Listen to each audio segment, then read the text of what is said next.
hot. It was good. Energy was up. You've been in Finland for a couple of times now, so can you say something about the Finnish audience? They're a good audience, you know. They're definitely about the music. Definitely, you know, whatever you play, they're with it, you know. Whatever genre it is, if it's hip-hop, if it's electronic, dance, you know. So it's definitely a hype crowd, especially for, you know, a day like this where it's, you know, real cold and, you know. How does it feel to be asked again and again to places that are so far away from home, like Finland? It's so far away from Rhode Island, that where you come from. How does it feel? I mean, it feels good after you've been doing it for so many years, you know. I travel a lot to the West Coast, so it's like not really too far. You know, it's probably like an hour more.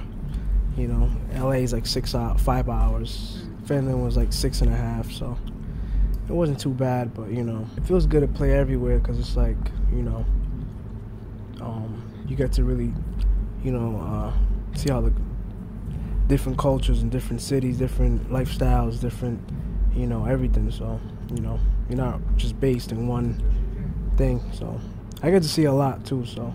Your mom was a professional singer. How much has that influenced you? Do you think you would be this much into music if she wasn't also a musician?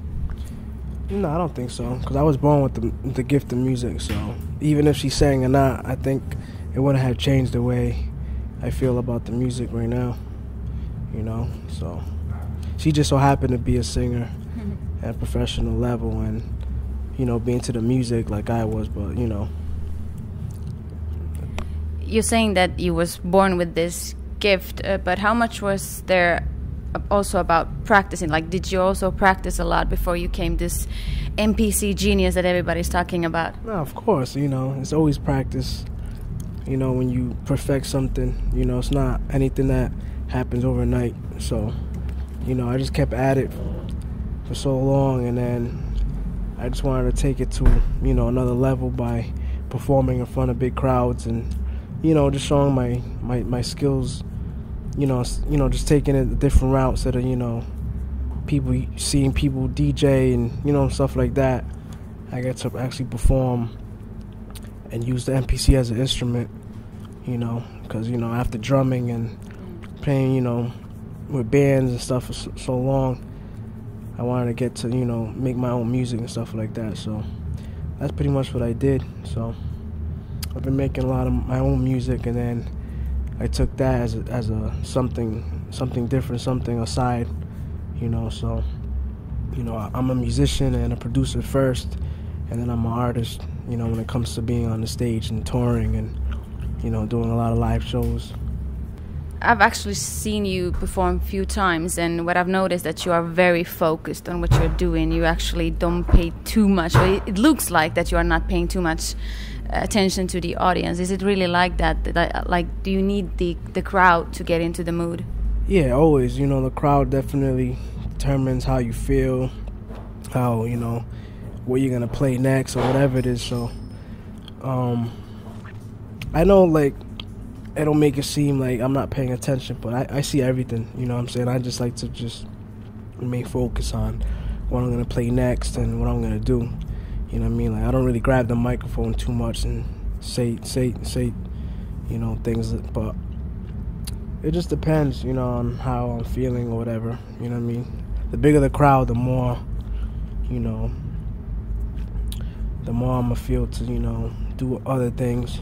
But, you know, when it's real intimate, like a club thing or something, I don't really feel too much. But, you know, different places and different stages, different crowds, you know what I mean, always give me a different type of vibe or whatever. But it's always overall, it's always good and positive. I mean, it's not nothing, there's never any dull moments or anything like that, I'll say. When you're performing, actually, it looks like it's freestyling almost. Is it really like that, or is it just something that we feel like as from the audience side? Nah, it's all freestyle. None of my shows are the same. You know what I mean? It's like...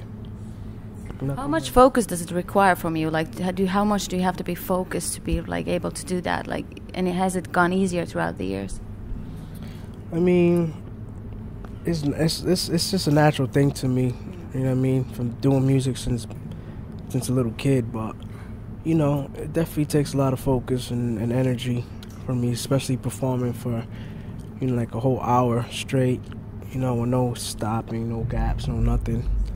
So, you know, it's definitely takes a lot of focus and concentration, you know what I'm saying? So 2 years ago, you actually decided that you would be more involved with the EDM scene. Is it still like that, or has it changed since then?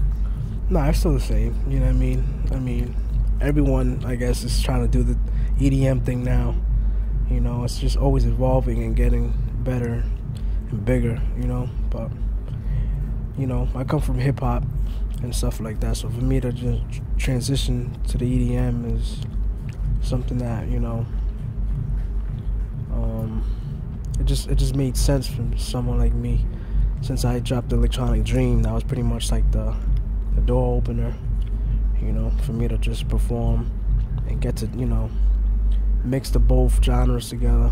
Yeah. You know, just like how everyone's doing now. That's what trap is pretty much doing. Trap's gone so big now that, you know, they take a lot of the EDM songs and turn them into, like, you know, rap, hip-hop beats, stuff like that. So, you know, it's definitely big now than it was before.